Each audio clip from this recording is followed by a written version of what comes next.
Ma ütlen kohe, kui ma püsti tõusen, siis on 4 minutit aega. Selge.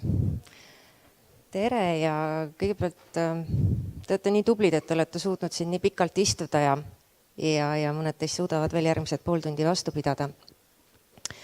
Mina olen Kaia ja oma igapäevast tööteekonda käin ma Elisas, nüüd ka Starmanis ja me oleme päris palju igapäevaelus kokku puutunud sellega, et mis hakkab juhtuma, kui asju digitaliseeritakse ja tahetakse elu lihtsamaks teha. Et kui Tiit ütles siin enne, et me muutume rumalamaks, siis mina ütlen, et me muutume laisemaks, kui liiga palju asju ära automatiseerida ja digitaliseerida. Et millega meie oma igapäevaelus kokku puutume, et kõik arvavad, võib-olla mitte kõik, aga väga paljud arvavad, et mis need personalitöötajad seal ikka teevad, et võtavad inimesi tööle, lasevad lahti ja siis lahendavad vahel probleeme ka. Jah, nii on ja väga paljud probleemid tulevadki sellest, et juhid jätavad mingisugused tegevused tegemata. Miks nad jätavad nad tegemata? Sellepärast, et nad arvavad, et mingi riistvara või tarkvara või keegi kolmas, olgu see siis e-mail või chat teeb selle töö nende eest ära. Ja siis tekivadki probleemid, mida personalitöötajad aitavad lahendada. Aga kui natukene selle juhtimise teemal filosofeerida, siis miks ma ütlen, et me muutume laisemaks, on see, et tõenäoliselt arvatakse ka jälle, et suured korporatsioonid ja tohutud süsteemid ja kõik, kus seal nüüd kõik toimub igal pool. Mina isiklikult olen võtnud selle seisukoha, et liiga suured süsteemid ühes ettevõttes ei ole tegelikult edasiviiv jõud. Esiteks nad on tohutult kallid ja 2/3 nendest ei kasuta ära. Et selle lihtsalt ei ole mõtet. Et tuleb vaadata hästi praktiliselt ja tuleb vaadata seda, et ikkagi ei kaoks ära see inimfaktor ehk see puhas inimsuhtlus sealt vahelt. Hiljuti meil üks startup käis presenteerimas üks-ühele vestluste tuuli. Võtke jube lahe, saate siin vaadata punased klotsid ja rohelised postid ja kõik. Ja meie väikese juhtide seltskonnaga otsustasime, et ei, me ei võta seda. Mitte sellepärast, et me ei taha olla innovatiivsed, mitte sellepärast, et me ei taha olla ägedad popid ajaga kaasas käia, vaid sellepärast, et sellest hetkest, kui me võtame kasutusele mingi järjekordse fancy tooli, see tähendab seda, et osaliselt vastutus juhilt ja juhtimiselt läheb sellele tuulile. Aga see post oli ju roheline, miks ma oleks pidanud sellest rääkima? Aga mul ei tulnud õigel ajal meelde tuletust, et ma pean sellele reageerima. Aga ma ei tea, siin oli ju, seda küsimust ei olnud seal kirjas, miks ma oleks pidanud seda küsima. Et kõik sellised väiksed inimlikud asjad hakkavad sealt tagant välja tulema, mis tegelikult mõjutavad seda, et juht ja tema meeskonna liige enam ei suhtle oma vahel. Hakkab ära kaduma see täiesti inimlik kontakt kuni selleni välja, et õigel ajal jaole saada juurpõhjustele. Mis veel? E-riik, igasugused e-haiguslehed ja muud sellised asjad. Jube mugav. Minule inimesena lähen arsti juurde, mingeid pabereid, midagi ei ole vaja, kõik käib, ise toimib, juhtub. Mis tegelikult toimub meie palgaarvestuses? Inimene on olnud haiguslehel, tuleb tööle tagasi, küsib, aga kus mu haigusrahad on? Meie vaatame, haiguslehte ei ole haigekassa keskkonnas näha. Miks ei ole? Seepärast, et arst on jätnud ühe linnukese panemata, sest ta on kas unustanud või ta ei oska. Siis me ütleme seda töötajale, siis töötaja läheb helistab arstile, siis arst on pahane, et teda segatakse, kõik sellised väiksed protsessid. Et tegelikult kõik need lahedad digitaalsed lahendused tekitavad päris palju igapäevatööd juurde, millega me peab tegelema ja kust me midagi peame taga otsima. Mis tegelikult juhtub töötajate andmetega, me töötame hästi palju inimeste andmetega. Et üks asi on see, et mida tööandjale võib esitada, mida peab esitama. Teine on see andmestik, mis hakkab tekkima tööaja jooksul. Olgu need siis mingid sooritused, muud asjad. Ja põhiline küsimus ongi kogu aeg see, et mis me nendega peale hakkame. Et võib-olla tulevikuvaade kindlasti on ka see, et kuidas neid andmeid, mis meil tegelikult töötajate kohta on, maksimaalselt hästi ära kasutada nii juhtide tarbeks kui ka töötajate endi tarbeks, et luua paremaid arenguvõimalusi ja üleüldse kogu pilti paremini koos hoida. Et need on sellised hästi-hästi suured küsimused. Aga üks asi, mis ma tegelikult tahtsin teiega jagada, on selline hästi-hästi praktiline kogemus, et kuidas meie jõudsime paberivaba personali osakonnani ja mida tegelikult on kõik vaja läbi mõelda ja mille peale alguses ei tulegi. Me oleme seda protsessi uuesti läbi tegemas seoses Starmaniga, sest sealt tuli meile jälle ka hulk pabereid kaasa. Ja minu arust on see väga tore ja värskendav, sest see annab meile endale võimaluse jälle välja töötatud protsessid läbi käia ja vaadata, et kas me teeme ikkagi asju õieti, kas nad on mõistlikud ja optimaalsed. Aga lugu hakkas aastal umbes 2010 sügis.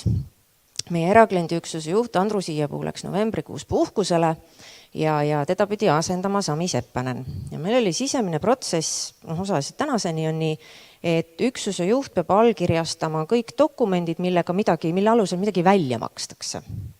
Ja erakliendiüksus on meil kogu aeg olnud sisuliselt pool ettevõttest, ehk seal on sadu inimesi. Ja siis palgaarvestaja tuli ühel päeval minu juurde, siuke paks kollane kaust oli käes ja ütles, et Kaia, kuule, ole ja mine võta Sami käest, palun allkirjad. No lähen siis mina selle kollase kaustaga Sami tuppa, et näe Sami, siin on nüüd allkirju vaja, sest Andrus on puhkusel. Sami vaatab mind tükk aega on vait ja ütleb, et Kaia, ole hea, tee nii, mitte keegi, mitte kunagi ei tuleks sellise paksu kaustaga enam ei minu tuppa ega läheks ka Andruse tuppa allkirju küsima. Ja sealt tegelikult see kõik alguse saigi, et me hakkasime mõtlema, et mis me siis teha saame, et kuidas me saame seda paberimahtu vähendada. Et rääkimata siin vihmametsade päästmisest ja kõigest sellest ja kogu sellest printimiskulust, mis sellega kaasnes. Pluss veel ka sellised asjad, et paberid kaovad ära aeg-ajalt. Et kuidas selle asjaga tööle hakata. Ja siis me hakkasime listima, et kui palju tegelikult meil dokumente läbi käib, kui palju me pabereid käitleme. Meil on palgaraportid. Kui palju keegi on ületunde teinud, kuidas keegi on graafikuga töötanud. Inimesed käivad lähetuses, käivad komandeeringust, tuleb selline aruanne, seal taga on trammipiletid klambriga löödud ja ära kortsutatud taksotšekkid ja kõik sellised asjad. Lisaks tööaja arvestus. Mitu tundi keegi kusagil tööl on olnud, kuidas, mismoodi majanduskulude aruanded. Keegi on midagi ostnud, keegi on veel isikliku autoga kusagil sõitmas käinud, kõik sellised asjad. Ja lisaks on meil ka kinnipidamisavaldused, ehk siis keegi on midagi liiga palju kusagil kulutanud, üle kulutanud või mingisuguseid muid teenuseid tarbinud. Et näiteks siia kinnipidamisavalduste juurde veel üks selline praktilise elu näide, et meil inimesed saavad osta kohvi uksekaardiga ja ka toidu eest maksta uksekaardiga ja siis see kulu peetakse palgast kinni. Jube lihtne lahendus, ei pea rahakotti ega sularaha kaasas tassima, käid ja piiksutad läbi ja pärast palgapäeval võetakse palgast maha. Mis päris elus on juhtunud tegelikult, on see, et näiteks lihtne klienditeenindaja, kelle igakuine palk on seal kuskil 800–1000 eurot laekub tal kontole. Ma ei kujuta ette, palju nad söövad ja seda kohvi joovad, aga kui see kulu, see miinusmärk on seal keskelt läbi 150–200 eurot kuus, mis me miinusega palgast kinni peame, selle võrra vähem laekub tal raha pangakontole. Ta läheb laenu küsima, ta tahab krediitkaarti endale saada, öeldakse, et vabandust, aga teie neto sissetulek on natuke liiga madal selle jaoks. Mis mõttes? Ma teenin jumala normaalselt. Ja siis tööandja peab genereerima palgatõendeid, et tegelikult ta teenib palju rohkem, aga näete, selle raha eest ta juba on söönud, joonud ja muid asju teinud, et selle võrra talle kulutab võib-olla poes hiljem vähem. Et kõik sellised hästi palju pisikesi praktilise elu asju tuleb sinna juurde. Ja ka kinni pidada ju tegelikult raha tohib ainult inimese nõusolekul. Ehk siis kõik see avalduste kogumine, et jah, te võite selle summa mul palgast kinni võtta ja nii edasi. Et need on päris sellised mahukad tööd. Aga mis me siis tegema hakkasime? Kõigepealt me mõtlesime seda, et kuidas me saame sellest füüsilisest allkirjastamisest lahti. No ID-kaart ja kõik ja hollatust telko operaatorina pakume ju ka mobiili-ID teenust ju. Hea võimalus kasutada. Mis juhtus esimestel kordadel oli see, et kui juhid hakkasid allkirjastama, siis sai see nii-öelda allkirjade limiit täis, et ei saa rohkem allkirju anda. lihtne lahendus, ettevõtte sertifikaat. Kõik, kes allkirjastavad, lasid sertifikaadi peale, saavad panna piiramatult. Kusjuures ma eile huvi pärast just vaatasin järgi, et kui palju mina allkirjastan digitaalselt ID-kaardiga, mul on see spetsiaalne see allkirjastamise ID-kaart eraldi seisev tehtud endale arvutisse ja puhtalt ID-kaardiga ma annan umbes 120-130 allkirja kuus, pluss veel need, mis ma mobiili-ID-ga juurde annan. Et mahud on kohati päris suured. Ja tegime oma töötajate hulgas ka kampaania, et võtke kasutusele mobiil-ID, vahetasime seal SIM-kaardid välja ja täna juba kõik uued töötajad saavad mobiil-ID kaasa, seepärast et juba töölepingu nad allkirjastavad digitaalselt tööle tulles. Ehk siis kõigepealt jah, et mis siis need esimesed asjad on. Järgmine asi see, et aga kuidas ma seda teen? Ausalt öeldes ma ei tulnud selle pealegi, et kui inimestel on ID-kaart, siis neil on õrna aimugi, mis sellega peale hakata, rääkimata veel sellest, et keegi tuleb selle peale, et see on vaja kuskile pista või selleks on mingisugust eraldi jubla vaja. Oli vaja soetada ID-kaardi lugejad. Nii siis kas osadel seadmetel välised, sisesed, et seda saaks teha. Ja kui sa seda füüsiliselt nagu tegema hakkad, et kuidas sa nagu ikka teed. Lisaks PIN-koodid kadunud. Oli päris palju neid, kes käisid, vahetasid oma ID-kaardid välja, et said uued ID-kaardid, sest neil on tõrna aimugi, kus nad oma PIN-koodid on pannud. Sisuliselt mitte midagi teha ei olnud sellega võimalik. Ja oli vaja käia personaalselt juhendamas. Täiesti praktiline elu. Käisime, seisime inimeste kõrval, näitsime näpuga, kuidas asjad käivad, tegime koos läbi. Nii on. Ja lisaks veel ka paberdokumentide tagasi lükkamine, et see tahtis nagu kõige rohkem meelekindlust. Ikka keegi tuli viimasel hetkel paber näpus, kuule, ole hea, võta, et mul siin see jälle ID-kaart kadunud või midagi ei tööta või kõik, et tee ära. Ei tee. Sest nii kaua, kuni sa neid erandeid vastu võtad, seda kõike teed, nii kaua tegelikult mitte midagi ei muutugi. Nii, tore. Õppisime siis allkirjastama, õpetasime oma inimesi allkirjastama, elu edenes. Tehnilised lahendused, mille taha me hakkasime põrkuma. Meile tuli tohutult palju digikonteinereid, mille nimed olid nii seinast seina, et meil ei olnud õrna aimugi, mis seal sees on, kelle omad on ja mis me selle dokumendiga tegema peame. Ehk siis töö käigus täiesti töötasime siis välja teatud formaadid, nimeformaadid konteinerile, selleks, et oleks aru saada, mis asi see on, mis kuust, kelle oma ja mis me sellega peale peame hakkama. Siis on nii eesti kui vene keeles on igasuguseid huvitavaid tähti, täpitähti ja susisevaid tähti. Kirjutatakse väga erinevalt, et kes tahab, et ša-täht oleks ainult S-täht ja kes tahab, et ša-täht oleks SH ja nii edasi. Ja mis juhtus see, et kui nimeformaat ei ole kokku lepitud ka nendel täpitähtedel ja me hakkame dokumente otsima, siis tegelikult süsteemid ei leia need ülesse. Seepärast, et sellist nime ei ole olemas. Sellised reeglid vaja välja töötada. Ja lisaks, et allkirjastamine e-maili teel, et kuidas seda siis need tohutu mingi konteinerite sõidutamine käis. Need, kes kõige rohkem allkirjastavad, et nende lahendus ongi meil see, et meil on loodud oma sellised võrguketta kohad ja me ei sõiduta konteinereid, vaid me lihtsalt paneme lingi algallikale. Ja vahel mul tulebki e-mail, kus on 15-20 linki ja mul ei ole muud vaja teha, kui lihtsalt need lingid lahti klõpsata, allkirjad ära panna ja kogu lugu, et me peame salvestama mingeid konteinereid kusagile ega mingeid muid asju tegema. Ja loomulikult siis see nii-öelda võrguketta ressurss, et kus kohas need asuvad. Minu arust kõige rumalam asi üldse, mida inimesed saavad teha, on see, et nad hoiavad mingisuguses oma kohalikus arvutis asju. Sellepärast, et nendega ikka juhtub midagi ja siis need on kadunud ja siis need on läinud. Et harjutada ka inimesi dokumente ladustama sellistesse kohtadesse, kus nad on turvaliselt ja kus nad on ka nii-öelda back-upitud, et see oli ka täiesti omaette töö, et ikka kippus neid jääma kusagile.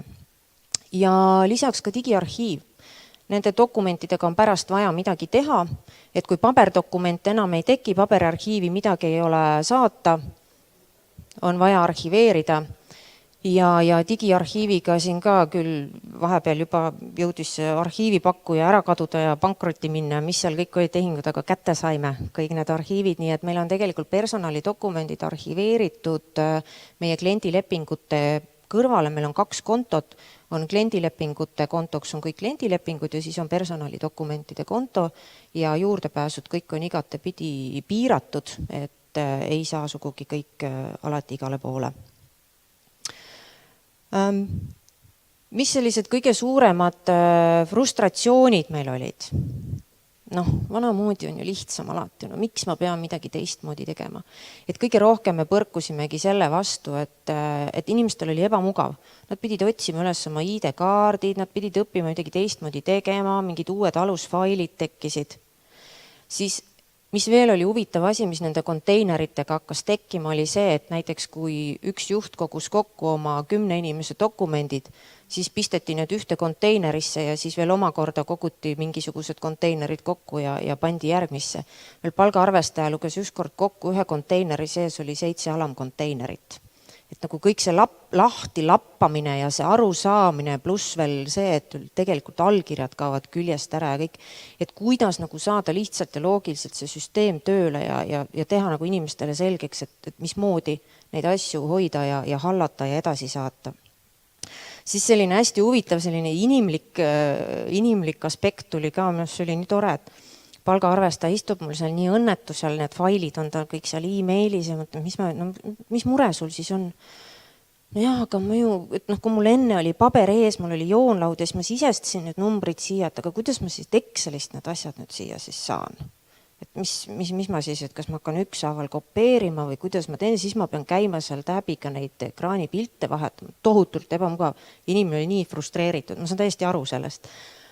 Ja hästi lihtne lahendus. Meie palgaarvestajal on 2 monitori.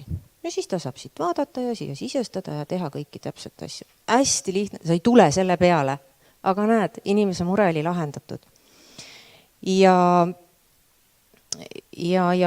üldse selliseid hästi praktilisi asju tekkis, et sa ei tulegi nagu selle peale, et mis teistmoodi peaks olema.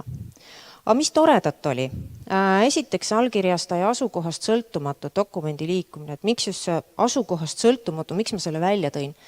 Meil oli ükskord selline juhus, et üks meie juht kenasti kõik õhtul helistab mulle, lubab, et ma toon teile homme hommikul kõik dokumendid ära, saate, kõik palgaarvestaja saab hakata seal panema numbreid sisse, kõik on hästi. Hommikul ootan, ei ole.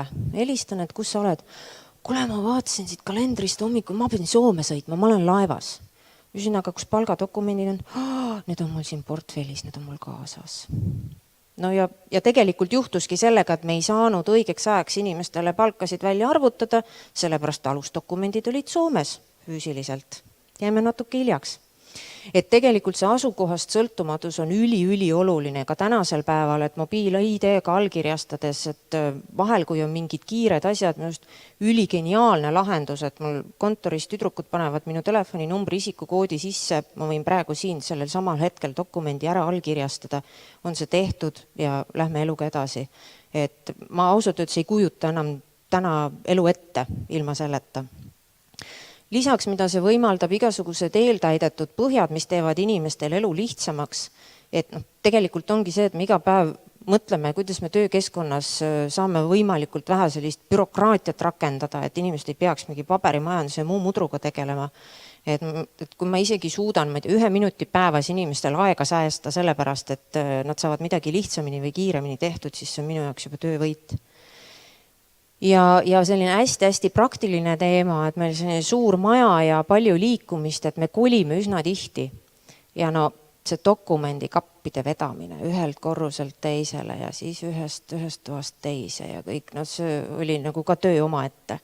Et kui need paberid on ära kadunud, sisuliselt täna praktiliselt meie 1000 töötajat, need mõned dokumendid, mis meil on kahes nii kõrges väikses raudkapis ja see on kõik. Sisuliselt pole seda mööblit ka vaja. Ja mis nagu selle asja juures kõige toredam on see, et kogu see digitaliseerumine ja see digiallkirjastamine ja elektroonilistele põhjadele minek viis meid nii kaugele, et aastal 2014 me vahetasime oma personali- ja palgaarvestuse süsteemi. Toredalt kodumaiselt Taavilt olime sunnitud kolima teise toote peale lihtsalt sellepärast, et see programm ei olnud võimeline laskma andmeid Excelisse ja siis neid Excelist ka sisse tagasi võtma, nii nagu meil seda vaja oli. Midagi teha ei ole. Et on see tänane päev nii tore ja lahe, kui ta on, aga ikkagi lõpuks Excel kannatab kõike ja kui süsteemid on võimelised Exceliga suhtlema oma vahel, siis on kõik hästi. Et noh, see on nagu see meie kogemus, mis me oleme läbi teinud sellel digitaliseerumisel. Äge, aga ei tasu unustada seda, et inimesed peavad omavahel ka rääkima, suhtlema ja ei tohi ära kaduda sinna arvutimaailma. Ja lõpetuseks mul tuli üks tore seik meelde seoses arenguvestlustega. Üks arendajate tiimijuht tuli üks päev minu juurde mõni aeg tagasi, ütles, kuule, ma pean nüüd arenguvestluseid hakkama tegema ja siis mul üks inimene küsis, et kas me võime seda Skype'is teha. No Skype'is, no ma ei tea, et siis nii raske on kohale tulla. Ei, ta on kohal, ta istub mul üle laua, aga ta tahaks seal Messengeris teha arenguvestlust. Et noh, siis me otsustasime, ei, seda me ei tee. Aitäh. Aitäh, Kaia. Lasen kohvile teid. Suur tänu selle ilusa avameelse ülevaate eest. Lõpuks ometi käis ikka palganumbrid läbi, tõsi küll veel mitte IT-meeste omadega. Aga siin päeval kas sellest, et efektiivsus, et digitaliseerimine peaks tooma efektiivsuse, kui te nüüd kõik arvutate kokku need toredad summad, mis on kulunud sellele kogu selle jama ja eeskätt selle viimase pildi, mis siis erineb sellest, mis oli nähtavasti eelmine, siis kui palju te siis efektiivsuses nüüd võitsite, kuidas seda mõõta ja kõik see muu jutt? No efektiivsuses me oleme võitnud nii palju, et me üldiselt arvestades seda, kuidas meie mahud on suurenenud, meie inimeste arv on suurenenud, me ei ole pidanud nagu eriti inimesi juurde palkama. Aga lahti pole ka olnud põhjust lasta? Ei, veel mitte. Mis see hinne siis efektiivsusel lõpuks on? Kas ta on niisugune kujuteldav lugu? Eks ta natuke on, et meie oleme ju see nii-öelda niisugune kulutaja osakond, et noh, äriüksused teenivad raha ja meie kulutame. Et teistpidi ma arvan, et kõige hinnalisem on aeg, inimeste aeg. Ja kui ma vaatan ringi, et mis inimesi kõige rohkem närvi ajab, on see, et kui nad peavad kulutama oma aega mingisugustele mõttetutele tegevustele ja rutiinidele. Ehk tegelikult see efektiivsuse tagaajamine ongi see, et kuidas nagu minimaalselt kulutada aega mingisugustele protsesside, mis on vaja ära teha, ilma milleta ei saa. Nüüd nad siis lihtsalt natukene vähem teevad mõttetuid asju ja on selle võrra õnnelikumad. Jah, et need mõttetud asjad kahjuks on ka sellised, et mida seadus nõuab, et on vaja teha, nii et teatud asjadest me ei pääse. No Elisa klienditeenindus on ka turu peal natukene kurikuulus. Kas te siin olete ka midagi välja mõelnud, et kuidas seda asja paremaks teha? Siin SEB demonstreeris üht kena neiut, keda pole tegelikult olemas. Ahaa. No eks jah, klienditeenindus on rohkem selline kliendivaade, et mina esindan sellist tagatoa vaadet, et minu klient on Elisa töötaja. Nemad on ju ka töötajad. Jaa, ikka. Aga digitaliseerimine selles valdkonnas suurt midagi ei too. No ütleme selles mõttes, et töötajate elu on lihtsamaks läinud, et nad saavad oma enda andmestikku ja oma enda dokumentatsiooni hallata oluliselt lihtsamalt selleks, et jääks rohkem aega klientidega tegelemisele. Te rääkisite siin sellest, et tegelikult toob see ka muresik kaasa, sest inimesed lihtsalt on laisad, siis tegelikult on see probleem on ikka päris tõsine. Ma käisin Tallinnas, mis oli vist Tartus kuskil hariduskonverentsil, kus kooli esindaja rääkis väga pidulikult, kuidas neil on väga hästi õnnestunud luua keskkond, kus suhtlevad siis omavahel õpetajad ja õpilased. Räägite sellest, et töötatakse välja ka lapsevanema ja õpetaja suhtluskeskkond. Siis ma küsisin natuke irooniliselt, et kas ka lapsevanema ja lapsevaheline suhtluskeskkond on arendamisel, millest ei saadud üldse naljast aru. Öeldi, et nad on selle peale mõelnud. Ehk siis, et kas siin kuskil nagu mingisugune piir toob vastu ka, kus asi läheb ikka täitsa ebanormaalselt, et mitte öelda perversseks kätte?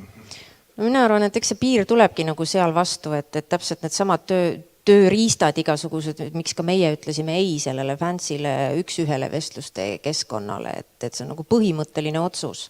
Et kas sa nagu tajud seda terve mõistuse piiri ja kas sa hindad seda inimlikku suhtlust ja seda nagu sotsiaalset kontakti, mis tekib inimeste vahel või mitte. Et teatud mõttes selle digitaliseerumisega ei tasu nüüd lolliks ka minna. See piir oli nüüd küll kirjeldatud sellega, et nüüd me niimoodi üle laua arvutis ei hakka nüüd arenguvestlusi läbi viima, aga on veel mingid märke, mis näitavad, et asi hakkab käest ära minema? Minu arust me liiga palju veedame aega postkastides e-mailidega. Et ma käisin kolmapäeval palgapäeva konverentsil ja seal oli CV Online'i turundusjuht oli teinud ühe lühikese videoklipi, kuidas ta üritas Euroopast kaugtööd teha. Ja juhtus selline asi, et ta oli kuskil siukses kohas, kus internetiühendus ei olnud eriti hea ja tal oli vaja tööd teha. Ja siis ta avastas sellise toreda asja nagu helistamine. Ja ta oli nii õnnelik sellele. Ehk siis teatud sundolukorras tekkis taas see inimlik kontakt, see vahetu kontakt telefonikõne teel ja ta oli väga õnnelik selle üle, et me ei kaotaks selliseid hetki. Facebooki ülemäärane vaatamine on probleem või ei ole? Sellega on nii ja naa. Et oleme ka meie proovinud Facebooki kinni keerata teatud kohtades, aga teadupärast inimene on nutikas. Ja siis ta kulutab oma aega selle peale, et leida muid võimalusi, kuidas sinna Facebooki saada. Nii et siin teatud mõttes pigem efektiivsus on see, et mitte piirata ja see on ikkagi juhtimisharjutus, et mida sa seal tööl teed, miks sa teed ja kas sul jääb aega Facebookis käimiseks ja kas sa just pead seal töö ajal käima. Te saate oma keskaparaadist vaadata, kui palju üks või teine töötaja on Facebookis. Tõenäoliselt, ma ei tea, me ei ole seda uurinud. Nii, mitte ahistada on siin soovitus. Jah. Väga hea. Hästi Miks te juhtida. dokumendi haldussüsteemi kasutusele ei võtnud, küsib saal? Me ei leidnud ühtegi sellist tead, mis meil oleks meeldinud. Äkki siin pakutakse teile. Võib-olla. Midagi on ju leiutada ka siia ilma. Aeg on arenenud. Nii, edasi küsitakse, kas see mitte poolik lahendus pole, vaatame, kas lause teine pool annab meile selgituse, poleks ju üldse vaja mingit dokument allkirjastada või kasutada veebivorme ja kinnitused niinimetatud linnukestega.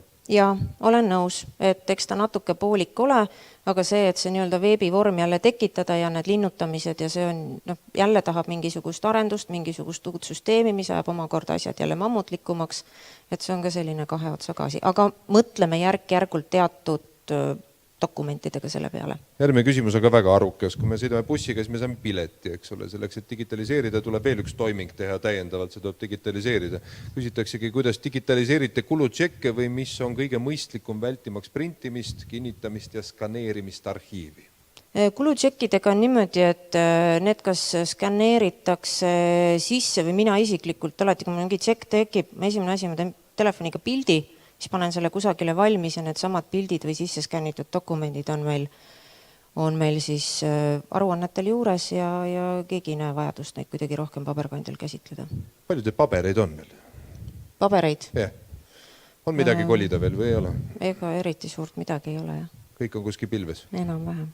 Ja alati, kusjuures selle pilvega tuleb mõelda ka sellele, et mis siis juhtub, kui midagi katki läheb, et plaan B peab ka olema.